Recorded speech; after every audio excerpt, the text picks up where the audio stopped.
In Volvo XC40, underneath the front driver's seat, you will find hidden storage, which can be opened by pulling this handle, and this is how it looks, guys.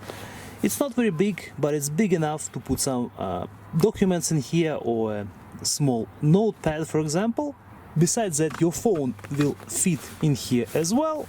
Your phone can be pushed back, so there's a little bit more room in the back there, but as I said, it's not too big.